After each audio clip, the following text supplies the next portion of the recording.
My name is Richard Glynn. I am Irish and I'm 43 years of age. I have a master's degree in management and entrepreneurship and also an MSc, Master of Science, in UX design.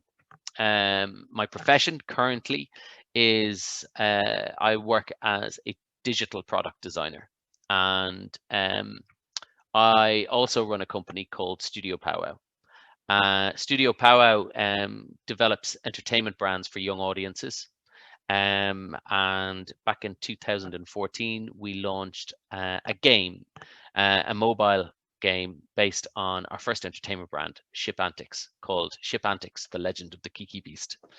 And Ship Antics was very successful. It was featured in over 120 countries worldwide by the Apple App Store, and downloaded, I think, close to 1 million times. And it also received a lot of critical success, winning an award, a Parrot to Pixel award in 2014 and an Irish Animation Award in 2015. Um, uh, that then led me to start to work more in the education market, the ed tech industry, again targeting young audiences, but specifically developing digital products for young audiences. So on a day-to-day basis, I am designing digital interactions and digital products that solve problems for teachers and students in schools. Systems evaluation. One of the things that has become much more important in recent years in where I work is something called systems design or systems thinking, and that is really trying to break down really complex problems so you can solve them more easily.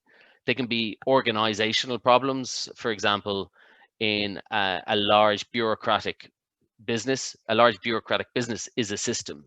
And so where big organizations are trying to become less bureaucratic and less slow at reacting to the market, and to more nimble startup competitors that are eroding their market share,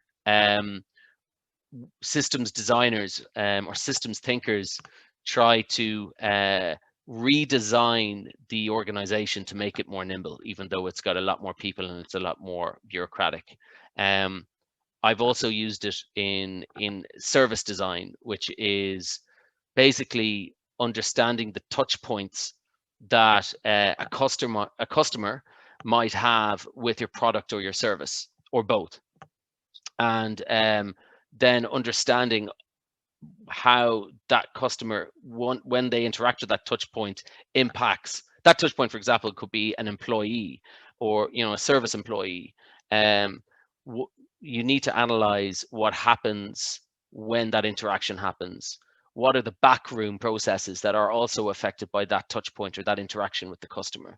So, for example, if it was Amazon, the customer touch point would be on a website to buy a product. But once they hit buy, there's a whole load of backroom processes that are going on, such as the fulfillment of that product that they've just bought, and the dispatch of that product, and the supply chain behind that product. All of that is a systems design, and a systems evaluation of that would be to go in and evaluate the efficiency of that system and look for pain points within that system, within the touch points and friction points, and try to remove them to make it a more smoother experience for a customer or user. That's how I use systems evaluation. It's a very good way of identifying friction points or pain points in a process, so that you can then come up with solutions to remove those pain points. So I can't really give it a rating, but I think it's a very good way of removing pain points. An example of a system is a customer journey. So we would often do contextual inquiries where we'd watch a customer or user interacting with our service or our product, and we would take notes while we're watching them do that. And from that, we would then create a user journey map or customer journey map.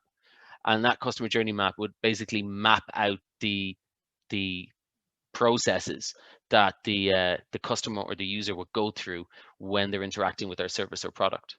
And we would be able to identify the pain points that that customer encountered when interacting with our service or product. And we would develop a systems map. The journey map is essentially a systems map.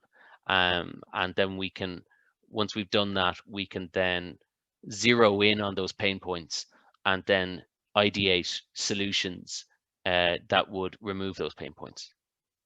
So I've done that on a number of products.